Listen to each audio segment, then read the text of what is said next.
আসসালামু আলাইকুম। সংবাদে আপনাদের সবাইকে স্বাগতম। প্রথমে থাকছে সংবাদ শিরোনাম।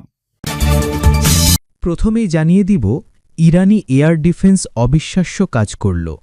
বলা হচ্ছে এবারের যুদ্ধে সবচেয়ে বেশি মার খেয়েছে ইরানের এয়ার ডিফেন্স সিস্টেম।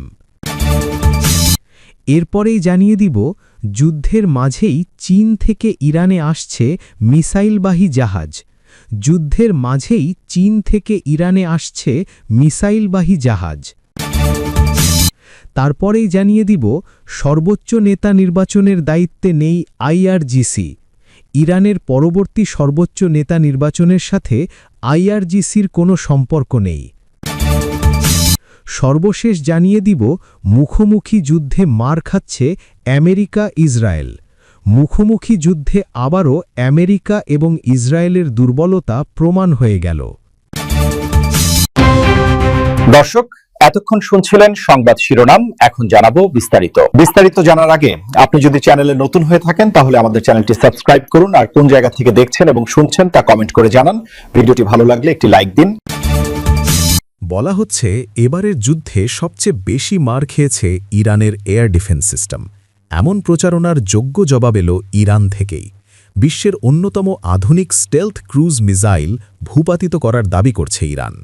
আমেরিকার AGM-158 জ্যাসম স্টেলথ ক্ষেপণাস্ত্র আকাশেই ধ্বংস করেছে ইরানের শক্তিশালী প্রতিরক্ষা ব্যবস্থা। প্রশ্ন উঠছে, তাহলে কি আমেরিকার সবচেয়ে উন্নত অস্ত্র থামিয়ে দিতে সক্ষম ইরান? আর সেই কারণেই কি চাপে পড়ছে আমেরিকা ইসরায়েল জোট? মধ্য ইরানের মার্কাজি প্রদেশে ঘটেছে এক অবিশ্বাস্য ঘটনা।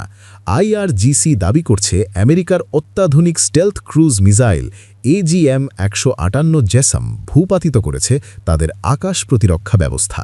এটি মার্কিন সামরিক প্রযুক্তির জন্য বড় ধাক্কা, কারণ AGM-158 জ্যাসম তৈরি করা হয়েছিল এমনভাবে যাতে এটি শক্তিশালী আকাশ প্রতিরক্ষা ব্যবস্থাকেও ফাঁকি দিতে পারে। মার্কিন বিমানবাহিনীর দীর্ঘ পাল্লার হামলার অন্যতম প্রধান অস্ত্র এটি। মিসাইলটির বিশেষত্ব হল রাডারে সহজে ধরা পড়ে না, নিচু দিয়ে উড়ে লক্ষ্যবস্তুতে পৌঁছায় এবং কয়েকশো মাইল দূর থেকেও নির্ভুল হামলা চালাতে পারে। এই মিসাইল তৈরি করা হয়েছিল মূলত ইরানের মতো দেশের প্রতিরক্ষা ব্যবস্থাকে ভেদ করার জন্য, কিন্তু ইরানের প্রতিরক্ষা ব্যবস্থা এই স্টেলথ অস্ত্রকেই থামিয়ে দিয়েছে। সামরিক বিশ্লেষকদের মতে এই সংঘাতের সবচেয়ে গুরুত্বপূর্ণ বিষয় হল ইরানের আকাশ প্রতিরক্ষা ব্যবস্থা। ইরান গত এক দশকে নিজস্ব প্রযুক্তিতে তৈরি করেছে বহুস্তর প্রতিরক্ষা নেটওয়ার্ক। এর মধ্যে রয়েছে Bavar 373 air defence system, Khordad 15 air defence system এবং রাশিয়ার তৈরি S-300 এয়ার ডিফেন্স সিস্টেম। এই প্রতিরক্ষা ব্যবস্থা একসঙ্গে ড্রোন, যুদ্ধবিমান এবং ক্রুজ মিসাইল শনাক্ত করতে পারে। তাদের প্রতিরক্ষা নেটওয়ার্ক শুধু আকাশে নজরদারি করে না, বরং একাধিক স্তরে শত্রু অস্ত্রকে ধ্বংস করতে পারে। আমেরিকার স্টেলথ মিসাইল ভূপাতিত হওয়ায় তাদের দীর্ঘ পাল্লার হামলা কৌশল আরও কঠিন হয়ে উঠবে। মধ্যপ্রাচ্যের এই যুদ্ধে ইরানের প্রতিরক্ষা সক্ষমতা ইসরায়েল আমেরিকা জোটের জন্য একটি বড় চ্যালেঞ্জ হয়ে দাঁড়াতে পারে। মার্চের শুরু থেকেই মধ্যপ্রাচ্যে তীব্র হচ্ছে সংঘাত। ইরানের পারমাণবিক স্থাপনা এবং ক্ষেপণাস্ত্র ঘাঁটিতে সমন্বিত হামলা চালাচ্ছে আমেরিকা ইসরায়েল জোট। কড়া জবাব দিচ্ছে ইরানও। ইসরায়েলের বিভিন্ন স্থাপনা সহ মধ্যপ্রাচ্যের মার্কিন সামরিক ঘাঁটিতে ক্ষেপণাস্ত্র হামলা চালিয়েছে ইরান, অর্থাৎ সংঘাত রূপ নিয়েছে মিসাইল বনাম মিসাইল যুদ্ধে। প্রযুক্তির লড়াইও চলছে সমানতালে, আর এই যুদ্ধে প্রতিরক্ষা প্রযুক্তির সক্ষমতা নির্ধারণ করতে পারে কে এগিয়ে থাকবে আর কে পিছিয়ে পড়বে। চীন থেকে ইরানের দিকে রওনা দিয়েছে রহস্যময় জাহাজ। যুদ্ধের মাঝে কি ইরানকে মিসাইল দিয়ে সহায়তা করছে চীন? এর মাধ্যমে কি পরোক্ষভাবে চীনও জড়িয়ে পড়ল যুদ্ধে? পশ্চিমা বিশ্লেষকরা বহুদিন ধরেই দাবি করে আসছেন যে যুক্তরাষ্ট্রের চোখ ফাঁকি দিয়ে ইরানকে সামরিক খাতে সহায়তা করছে চীন। আর ইসরায়েল যুক্তরাষ্ট্রের বিরুদ্ধে ইরানের চলমান যুদ্ধে দেশটির উদ্দেশ্যে হঠাৎ করেই চীনের জাহাজ আসাকে কেন্দ্র করে নানান জল্পনা কল্পনার উদ্ভব হয়েছে। চীনই কি তাহলে যুদ্ধের মোড় ঘুরিয়ে দেবে? এজন্যই কি যুদ্ধের ময়দানে এত সাফল্য অর্জন করছে ইরান? টানা এক সপ্তাহেরও বেশি সময় ধরে ইহুদিবাদীদের বিরুদ্ধে লড়েই থাকছে ইরানের সামরিক বাহিনী। মধ্যপ্রাচ্যে থাকা যুক্তরাষ্ট্রের সামরিক ঘাঁটিগুলোর বিরুদ্ধে মিসাইল হামলা চালিয়ে মার্কিনীদের এয়ার ডিফেন্স সিস্টেম সহ মূল্যবান সমরাস্ত্রকে ধ্বংস করতে সফল হয়েছে তেহরান। পশ্চিমা বিশ্লেষকরা আগেই জানিয়েছিলেন মধ্যপ্রাচ্যে সবচেয়ে বেশি ক্ষেপণাস্ত্র রয়েছে ইরানের কাছে, আর এই বিষয়টি প্রমাণ হারে হারে পাচ্ছে যুক্তরাষ্ট্র ইসরায়েল। কিন্তু ইরান কি একাই এই সামরিক সাম্রাজ্য গড়ে তুলেছে?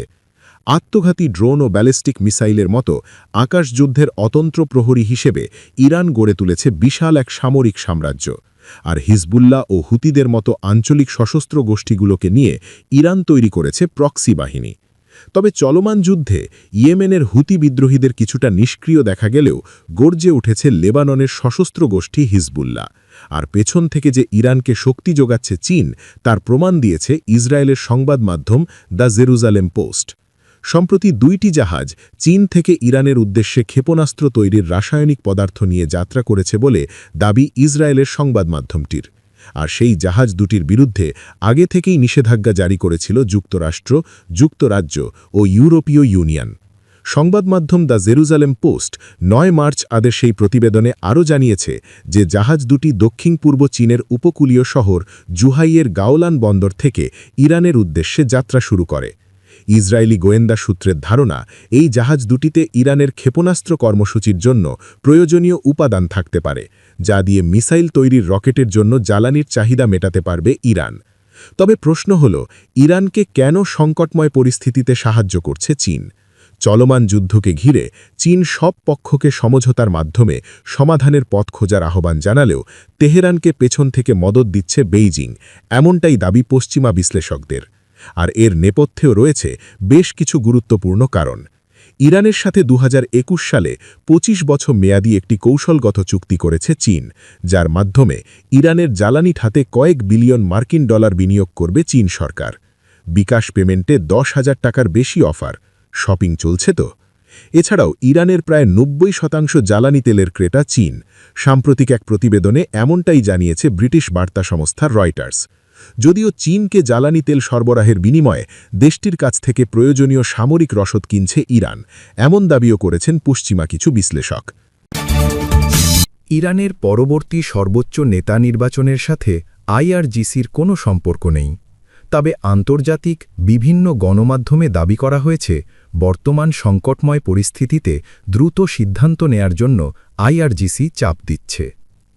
ইরানের পরবর্তী সর্বোচ্চ নেতা নির্বাচনের সঙ্গে আইআরজিসির কোনো সম্পর্ক নেই, এমন দাবি করেছেন দেশটির কর্মকর্তারা। খামেনেইর মৃত্যুর পর নতুন নেতা নির্বাচনের দায়িত্ব সংবিধান অনুযায়ী অ্যাসেম্বলি অব এক্সপার্টসের উপরেই রয়েছে বলে জানানো হয়েছে। ইরানের সরকার সূত্র বলছে, সর্বোচ্চ নেতা নির্বাচনের প্রক্রিয়া সম্পূর্ণভাবে ধর্মীয় পরিষদের অধীনেই চলছে এবং এতে ইসলামী বিপ্লবী গার্ড বাহিনী বা আইআরডিসি কোনো আনুষ্ঠানিক ভূমিকা নেই। দেশটি সংবিধান অনুযায়ী 88 সদস্যের এই পরিষদ নতুন সর্বোচ্চ নেতা নির্বাচন করে থাকে। তেহরান বিশ্ববিদ্যালয়ের জাহারা খারাজমে যুক্তি দেন, ইরানের পরবর্তী সর্বোচ্চ নেতা নির্বাচন সাংবিধানিকভাবে এবং ইসলামিক রেভলিউশনারি গার্ড কর্পসের হস্তক্ষেপ ছাড়াই করা হচ্ছে। তবে আন্তর্জাতিক বিভিন্ন গণমাধ্যমে দাবি করা হয়েছে, বর্তমান সংকটময় পরিস্থিতিতে দ্রুত সিদ্ধান্ত নেয়ার জন্য আইআরজিসি চাপ দিচ্ছে, এমনকি নিয়মিত প্রক্রিয়ার বাইরে গিয়ে নেতা নির্বাচনের তাগিদও দিয়েছে বলে খবর প্রকাশিত হয়েছে। এদিকে ইরানের কর্মকর্তারা এসব খবরকে ভিত্তিহীন বলে উল্লেখ করে জানিয়েছেন, রাষ্ট্রীয় কাঠামোর বাইরে গিয়ে কোনো সিদ্ধান্ত নেওয়া যাবে না। নতুন সর্বোচ্চ নেতার নাম চূড়ান্ত হলেও নিরাপত্তাজনিত কারণে তা এখনই প্রকাশ করা হচ্ছে না বলেও জানা গেছে। খামেনির মৃত্যুর পর মধ্যপ্রাচ্যে উত্তেজনা বাড়তে থাকায় ইরানের নেতৃত্ব নির্বাচন ঘিরে আন্তর্জাতিক মহলের নজর এখন তেহরানের দিকে। চীন থেকে ইরানের দিকে রওনা দিয়েছে রহস্যময় জাহাজ। যুদ্ধের মাঝে কি ইরানকে মিসাইল দিয়ে সহায়তা করছে চীন? এর মাধ্যমে কি পরোক্ষভাবে চীনও জড়িয়ে পড়ল যুদ্ধে? পশ্চিমা বিশ্লেষকরা বহুদিন ধরেই দাবি করে আসছেন যে যুক্তরাষ্ট্রের চোখ ফাঁকি দিয়ে ইরানকে সামরিক খাতে সহায়তা করছে চীন। আর ইসরায়েল যুক্তরাষ্ট্রের বিরুদ্ধে ইরানের চলমান যুদ্ধে দেশটির উদ্দেশ্যে হঠাৎ করেই চীনের জাহাজ আসাকে কেন্দ্র করে নানান জল্পনা কল্পনার উদ্ভব হয়েছে। চীনই কি তাহলে যুদ্ধের মোড় ঘুরিয়ে দেবে? এজন্যই কি যুদ্ধের ময়দানে এত সাফল্য অর্জন করছে ইরান? টানা 1 সপ্তাহেরও বেশি সময় ধরে ইহুদিবাদীদের বিরুদ্ধে লড়েই যাচ্ছে ইরানের সামরিক বাহিনী। মধ্যপ্রাচ্যে থাকা যুক্তরাষ্ট্রের সামরিক ঘাঁটিগুলোর বিরুদ্ধে মিসাইল হামলা চালিয়ে মার্কিনীদের এয়ার ডিফেন্স সিস্টেম সহ মূল্যবান সমরাস্ত্রকে ধ্বংস করতে সফল হয়েছে তেহরান। পশ্চিমা বিশ্লেষকরা আগেই জানিয়েছিলেন মধ্যপ্রাচ্যে সবচেয়ে বেশি ক্ষেপণাস্ত্র রয়েছে ইরানের কাছে, আর এই বিষয়টির প্রমাণ হারে হারে পাচ্ছে যুক্তরাষ্ট্র ও ইসরায়েল। কিন্তু ইরান কি একাই এই সামরিক সাম্রাজ্য গড়ে তুলেছে? আত্মঘাতী ড্রোন ও ব্যালিস্টিক মিসাইলের মতো আকাশ যুদ্ধের অতন্ত্র প্রহরী হিসেবে ইরান গড়ে তুলেছে বিশাল এক সামরিক সাম্রাজ্য। আর হিজবুল্লাহ ও হুতিদের মতো আঞ্চলিক সশস্ত্র গোষ্ঠীগুলোকে নিয়ে ইরান তৈরি করেছে প্রক্সি বাহিনী। তবে চলমান যুদ্ধে ইয়েমেনের হুতি বিদ্রোহীদের কিছুটা নিষ্ক্রিয় দেখা গেলেও গর্জে উঠেছে লেবাননের সশস্ত্র গোষ্ঠী হিজবুল্লাহ। আর পেছন থেকে যে ইরানকে শক্তি যোগাচ্ছে চীন, তার প্রমাণ দিয়েছে ইসরায়েলের সংবাদ মাধ্যম দ্য জেরুজালেম পোস্ট। সম্প্রতি 2টি জাহাজ চীন থেকে ইরানের উদ্দেশ্যে ক্ষেপণাস্ত্র তৈরির রাসায়নিক পদার্থ নিয়ে যাত্রা করেছে বলে দাবি ইসরায়েলের সংবাদ মাধ্যমটির। আর সেই জাহাজ দুটির বিরুদ্ধে আগে থেকেই নিষেধাজ্ঞা জারি করেছিল যুক্তরাষ্ট্র, যুক্তরাজ্য ও ইউরোপীয় ইউনিয়ন। সংবাদ মাধ্যম দ্য জেরুজালেম পোস্ট 9 মার্চ তাদের সেই প্রতিবেদনে আরও জানিয়েছে যে জাহাজ দুটি দক্ষিণ পূর্ব চীনের উপকূলীয় শহর জুহাইয়ের গাওলান বন্দর থেকে ইরানের উদ্দেশ্যে যাত্রা শুরু করে। ইসরায়েলি গোয়েন্দা সূত্রের ধারণা, এই জাহাজ দুটিতে ইরানের ক্ষেপণাস্ত্র কর্মসূচির জন্য প্রয়োজনীয় উপাদান থাকতে পারে, যা দিয়ে মিসাইল তৈরির রকেটের জন্য জ্বালানির চাহিদা মেটাতে পারবে ইরান। তবে প্রশ্ন হল, ইরানকে কেন সংকটময় পরিস্থিতিতে সাহায্য করছে চীন? চলমান যুদ্ধকে ঘিরে চীন সব পক্ষকে সমঝোতার মাধ্যমে সমাধানের পথ খোঁজার আহ্বান জানালেও তেহরানকে পেছন থেকে মদদ দিচ্ছে বেইজিং, এমনটাই দাবি পশ্চিমা বিশ্লেষকদের।